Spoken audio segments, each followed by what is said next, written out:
Hey creative friends, it's Gwen. I'm back in the studio today doing a little bit of organising. I have some new dies that I want to pop away and I thought I would show you how I store all of my stamp and die sets. This right here is my full collection of stamps and dies. I don't have a huge stash, but I do like to keep it nice and organized, and I found that this is a super easy way.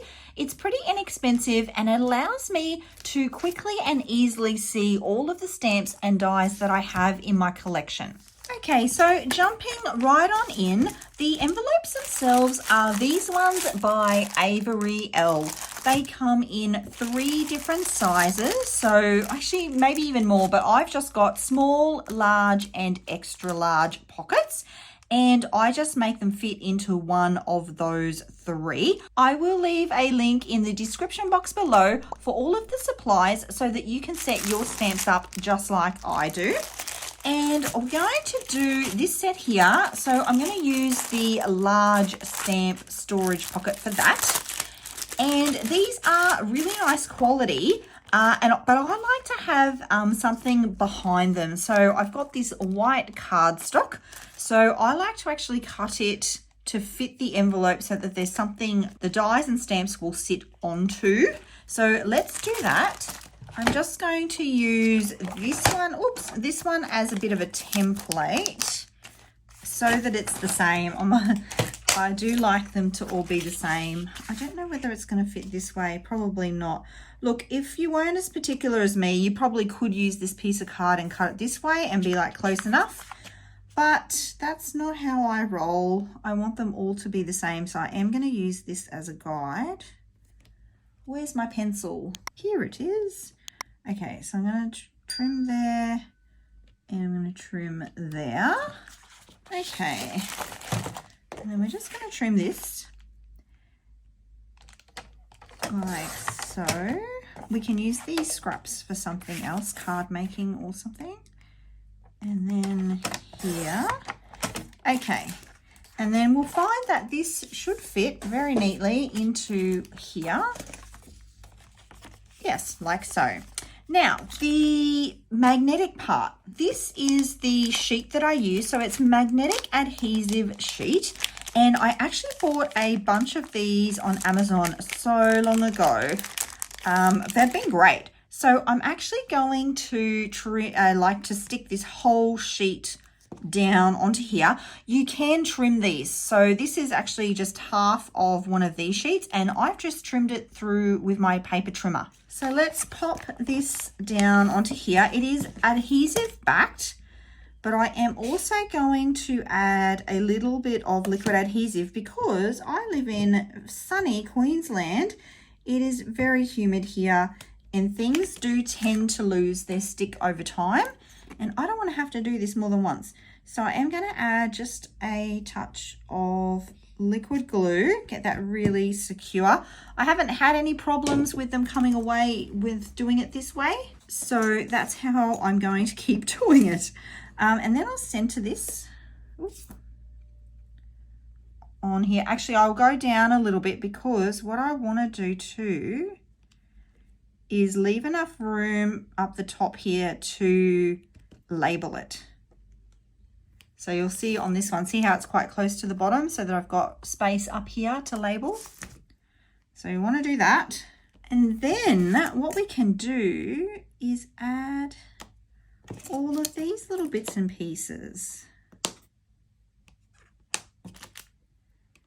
How cute is that? I like that with this way you can see all the elements that you have for each of the dies really easily.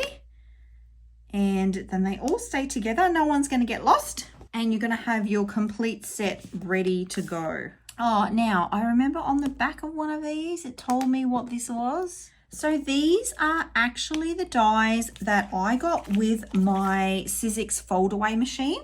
So they don't actually have a name, but that's okay. I will just go Sizzix, capital, sorry.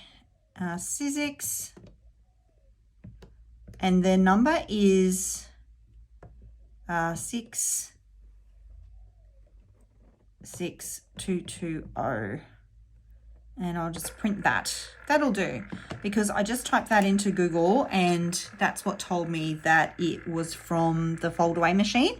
So if ever I go to reference that later, I'll know what it is. And then I'm just going to pop this up the top.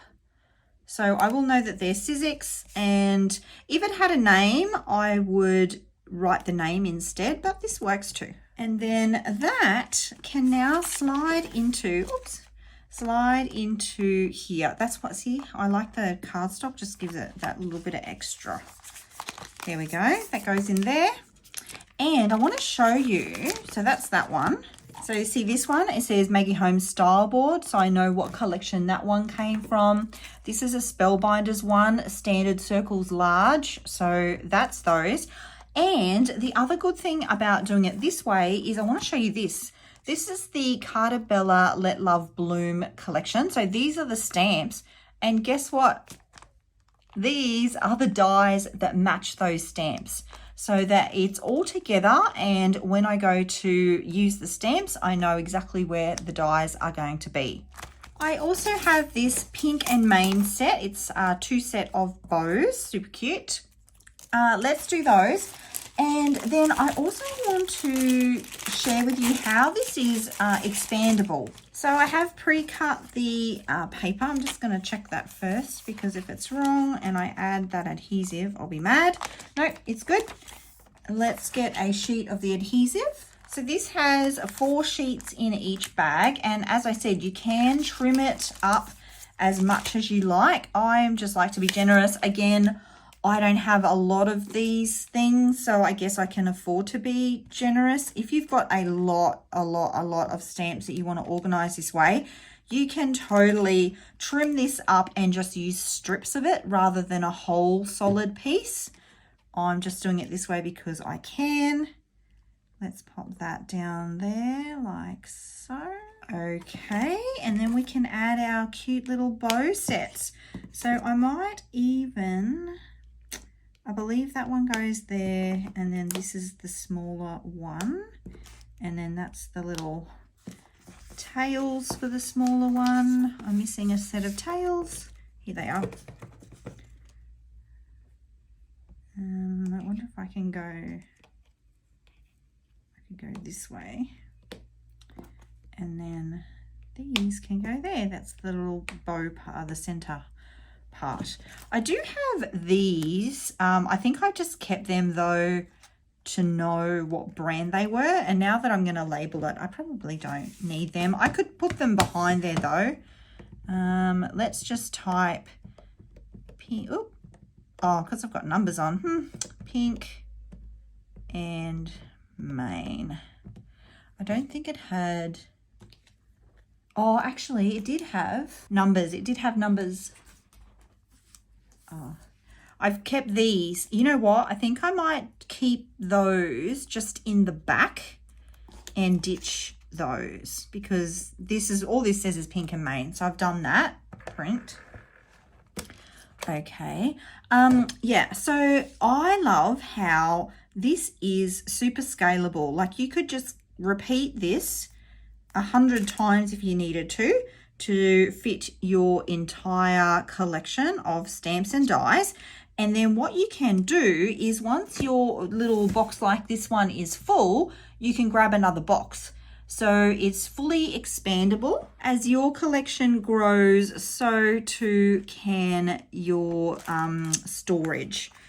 You know what too, let's flip this over, and I might just put some tape on there. Actually no, I'll glue it just so that it stays. I'm always worried about the humidity here. Let's just add this bit of glue. Probably doesn't need that much, but let's add that there, and then we'll just put them, just center them there, so we know exactly what we're looking at. I like to know because I reference it in my videos, but I also, I don't know, like if ever one broke or if there was a problem, like I just like to know where things are from. I like to know what brands I'm working with. There we go. And people ask me too. People see projects and they go, oh, what was that? I know I've myself messaged, quite often I've messaged creatives on YouTube and said, hey, what brand is that die? And it happens to me too. So there we go. There's that. I might even also just add these into here. I obviously made them up just to test them, to have a look at how pretty they were. So I might as well keep those in there as well. You could do up a bunch of them and just have them ready to go too. So just to save you that time in the middle of creating. Okay, and then I like to store them. Look, you could sort them by theme or, by style, but I don't have enough to be bothered with that. So I just store them by size. So obviously these are medium, so they're just gonna go in there like that. And this box is getting pretty full. So this is an Altenew one that has the dies on the back. So Altenew stamps and then dies on the back. It's a large, so it's going to go at the back. And then all of these are the medium size that I have, so they can go in there. Oh, and my box is getting full. So yeah, it's going to get to a point where I will have to either grab another box or look at how many die sets that I have. I hope this video has helped you to organize your dies and stamps. If you're looking to organize Distress Oxide inks, I've made a video on organizing those as well. I'm sure you'll love it. I'll leave a link for you right here, and I'll see you all in the next video. Until then, bye.